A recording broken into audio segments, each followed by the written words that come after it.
এক সন্ধ্যায় আমি আমার প্রিয় বন্ধুর সাথে শপিং করতে বেরিয়েছিলাম। দিনটা অনেক ভালো যাচ্ছিল। আমরা অনেক সময় কাটাচ্ছিলাম, হাসছিলাম, গল্প করছিলাম। দোকানগুলো ঘুরে ঘুরে আমরা অনেক কিছু কেনার সিদ্ধান্ত নিয়েছিলাম।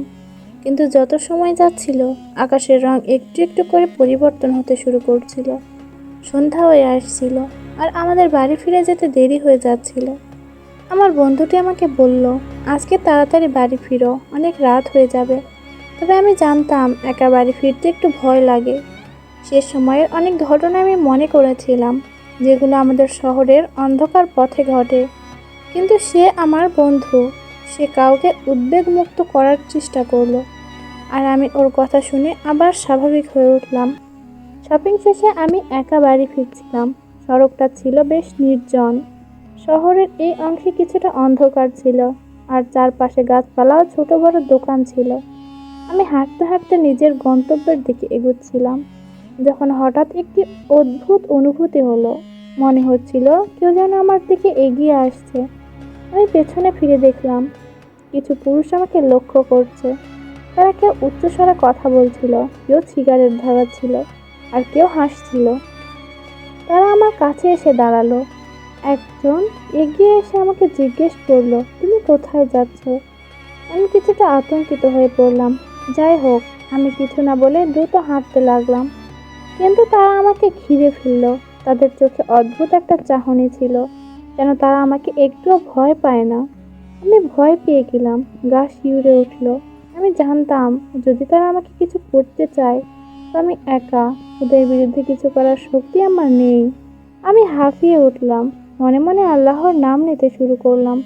তখনই যেন কিছুটা শক্তি পেলাম। যদিও আমি অজানা এক ভয় অনুভব করছিলাম, আমার ভেতরে এক ধরনের শান্তি সৃষ্টি হয়েছিল। তবে পুরোপুরি আত্মবিশ্বাসী হতে পারছিলাম না। আমি চোখ বন্ধ করে আল্লাহকে স্মরণ করছিলাম, তবুও মনে হচ্ছিল কিছু একটা খারাপ হতে চলেছে। অতঃপর আমি লক্ষ্য করলাম, কিছু দূরে একজন লোক চলতে আসছেন।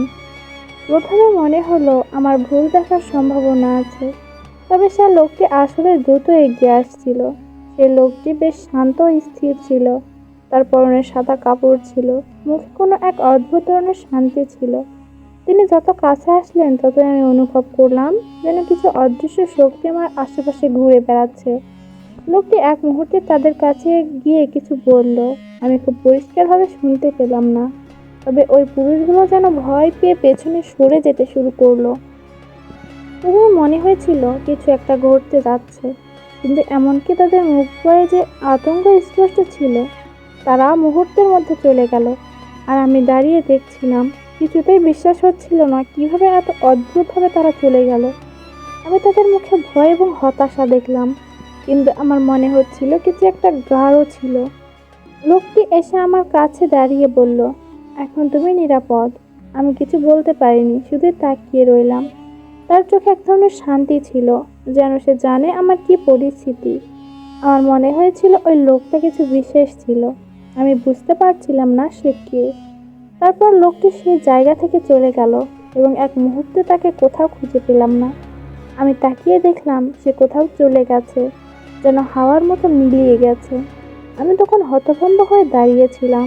সে ছিল একজন অদ্ভুত মানুষ, তবে আমার মনে হচ্ছিল তার উপস্থিতি শুধু আমার জন্যই ছিল, যেন সে আমার দিকে নজর রেখেছিল আর আমাকে সাহায্য করতে এসেছিল। আমি কিছুক্ষণ দাঁড়িয়ে রইলাম, তারপর ধীরে ধীরে নিজের পথ ধরে এগিয়ে যেতে লাগলাম। তবে আমার মনে হচ্ছিল আমি এক ধরনের অদৃশ্য শক্তির আশীর্বাদ পেয়েছি। পুরোপুরি অবাক হয়ে গিয়েছিলাম, কিন্তু একটা শান্তি অনুভব করছিলাম। আমি জানতাম কিছু ভালো ঘটেছিল, কিছু মহান কিছু ছিল যা আমার চোখে পড়েনি, কিন্তু অনুভব করেছি। যখন বাড়ি পৌঁছালাম, আমি ভেতরে প্রবেশ করে মাকে সব কিছু জানালাম।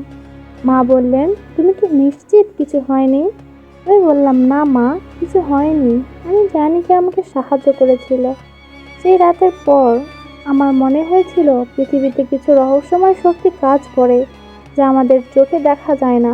কখনো কখনো আমরা যারা মানুষের সহায়তা চাই, তারা অদৃশ্য সহায়তা পেতে থাকি, যা আমাদের চোখে ধরা পড়ে না, কিন্তু হৃদয়ে অনুভব করা যায়।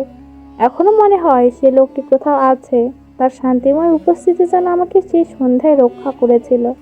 তার মুখের হাসি, শান্ত ও নিশ্চিত ভাব, সবকিছু যেন এক সুন্দর অভিজ্ঞতা হয়ে আমার মনে গেঁথে গেছে। আজও যখন রাতের অন্ধকারে একা চলি, মনে হয় কেউ না কেউ পাশে রয়েছে আমাকে রক্ষা করার জন্য।